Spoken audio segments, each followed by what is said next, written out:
Daily taste the daily. వచ్చే ఎన్నికలే టార్గెట్గా Jagan big sketch వేశారా? ఇప్పటి నుంచి ఇన్ఛార్జీలను మార్చే యోచనలో వైసీపీ అధినేత ఉన్నారా? త్వరలోనే మైదుకూరు బద్వేల్కు కొత్త ఇన్ఛార్జీలను నియమిస్తారా? మరి ఈ రెండు నియోజకవర్గాల్లో ఇన్ఛార్జ్ రేసులో ఉన్న నేతలెవరు? తన సొంత జిల్లాలోని మైదుకూరుపై జగన్ స్ట్రాటజీ ఏంటి? పాతవారిని పక్కన పెట్టేసి కొత్త వారికి అవకాశం ఇస్తే పార్టీకి కొత్త ఊపు రావడం ఖాయమా?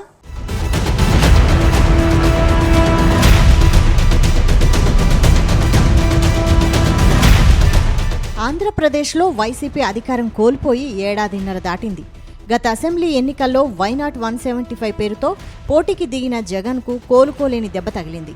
అయితే వైసీపీ ఓటమికి అనేక కారణాలను ఆ తర్వాత గుర్తించారు. దాంతో వచ్చే ఎన్నికల్లో మరోసారి ఈ పొరపాటు జరగకుండా వైసీపీ అధినేత జాగ్రత్త పడుతున్నారు. అందుకే పలు నియోజకవర్గాల్లో కొత్త ఇన్ఛార్జీలను మార్చేందుకు రెడీ అయ్యారని తెలుస్తోంది. ఇప్పటికే కర్నూలు జిల్లా ఎమ్మిగనూరు నియోజకవర్గంలో ఇన్ఛార్జిను మార్చేశారు. అక్కడ వైసీపీ నేత చెన్నకేశవరెడ్డి ఫ్యామిలీకే టికెట్ కేటాయించారు. ఇక కర్నూలు సమన్వయకర్త బాధ్యతలను మాజీ ఎంపీ బుట్టా రేణుకకు అప్పగించారు. ఆ తర్వాత తన సొంత జిల్లా కడపపై జగన్ ఫోకస్ పెట్టినట్టు తెలుస్తోంది. ఇందులో మైదుకూరు బద్వేల్ నియోజకవర్గాలను కొత్త వారికి అవకాశం కల్పించేందుకు వైసీపీ అధినేత జగన్ రెడీ అయ్యారని ప్రచారం జరుగుతోంది.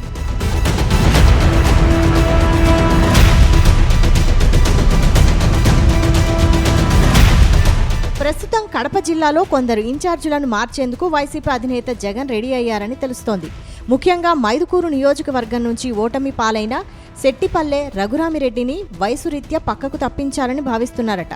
ఇప్పటికే అక్కడి నుంచి ఎన్నడూ లేని విధంగా ఓ బీసీ నాయకుడు తొలిసారి టీడీపీ నుంచి ఎమ్మెల్యేగా విజయం సాధించారు.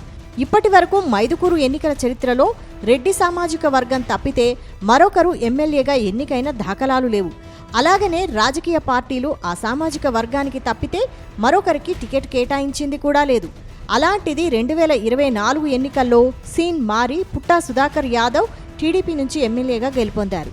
ఇప్పుడు వైసీపీ అధినేత జగన్ కూడా అదే ఫార్ములాను అమలు చేసేందుకు రెడీ అయినట్టు తెలుస్తోంది. ప్రస్తుతం మైదుకూరు వైసీపీ నేత ఎమ్మెల్సీ రమేష్ యాదవ్ మాజీ సీఎం జగన్మోహన్ రెడ్డికి బాగా దగ్గరగా ఉంటున్నారు. ప్రొద్దుటూరు నుంచి మున్సిపల్ కౌన్సిలర్గా ఎన్నికైన రమేష్ యాదవ్ ప్రస్తుతం ఎమ్మెల్సీగా కొనసాగుతున్నారు. మైదుకూరు నియోజకవర్గంలో బలిజ సామాజిక వర్గం, యాదవ సామాజిక వర్గం ఓట్లు అధికంగా ఉన్నాయి. ఈ క్రమంలో వచ్చే ఎన్నికల్లో యాదవే పోటీ అన్నట్లుగా పుట్టా సుధాకర్ యాదవ్కు పోటీగా రమేష్ యాదవ్ను రంగంలోకి దించనున్నట్లు సమాచారం. ఈ నేపథ్యంలోనే ఎమ్మెల్సీ రమేష్ యాదవ్కు మైదుకూరు ఇన్ఛార్జ్ బాధ్యతలు అప్పగించే అవకాశం ఉందని ప్రచారం జరుగుతోంది.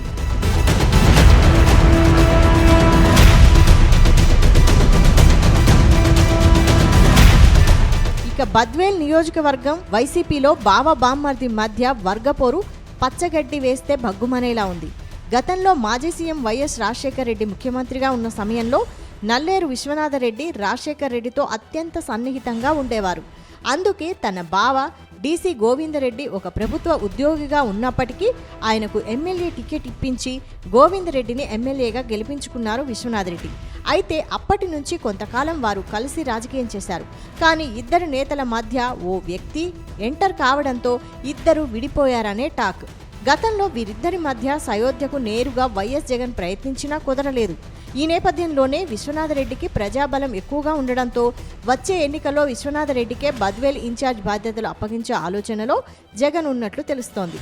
కానీ గోవిందరెడ్డి మాత్రం నియోజకవర్గం ఇన్ఛార్జ్ బాధ్యతలు తనకు కావాలని పట్టుబట్టినట్టు ప్రచారం జరుగుతోంది.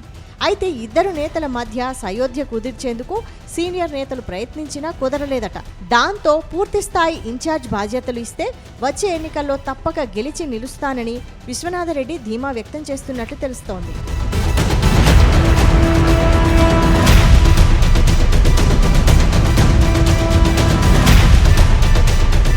ప్రస్తుతం బద్వేల్ ఎమ్మెల్యేగా డాక్టర్ సుధా ఉన్నారు.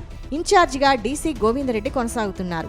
అదనపు సమన్వయకర్తగా నల్లేరు విశ్వనాథరెడ్డి వ్యవహరిస్తున్నారు. అయితే వచ్చే ఎన్నికల నాటికి యువరక్తానికి పార్టీ బాధ్యతలు పూర్తిగా అప్పగించాలని వైసీపీ అధినేత జగన్ భావిస్తున్నట్లుగా వైసీపీ వర్గాలు చెబుతున్నాయి. అటు పార్టీలో కీలకమైన నేతగా ఎదిగిన విశ్వనాథరెడ్డి ఇప్పటి వరకు పార్టీ నుంచి సరైన పదవులు దక్కలేదు. కానీ డీసీ గోవిందరెడ్డికి మాత్రం ఓసారి ఎమ్మెల్యే, 2 సార్లు ఎమ్మెల్సీగా ఛాన్సులు దక్కాయి. అయితే ఈసారి యువనేతగా ఉన్న విశ్వనాథరెడ్డికి ఇన్ఛార్జ్ బాధ్యతలు అప్పగించి పార్టీని మరింతగా పటిష్టం చేసేందుకు జగన్ డిసైడ్ అయ్యారని తెలుస్తోంది.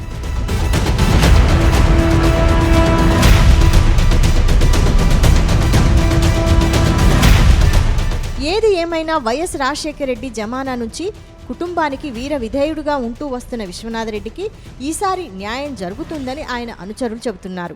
మరోవైపు గోవిందరెడ్డి వయోభారంతో ఇబ్బంది పడుతున్నారు. ఈ నేపథ్యంలో యువరక్తానికి జగన్ అత్యధిక ప్రాధాన్యత ఇచ్చే అవకాశాలు లేకపోలేదని రాజకీయ పరిశీలకులు అంచనా వేస్తున్నారు. అయితే అతి త్వరలో బద్వేల్ నియోజకవర్గం ఇన్ఛార్జి విషయంలో వైఎస్ జగన్ నిర్ణయం తీసుకోనున్నట్లు తెలుస్తోంది. దీన్ని బట్టి చూస్తే విశ్వనాథరెడ్డికి ఇన్ఛార్జ్ బాధ్యతలు ఇస్తే గోవిందరెడ్డికి పార్టీలో కీలక పదవి ఇచ్చే అవకాశాలు ఉన్నాయని ప్రచారం జరుగుతోంది.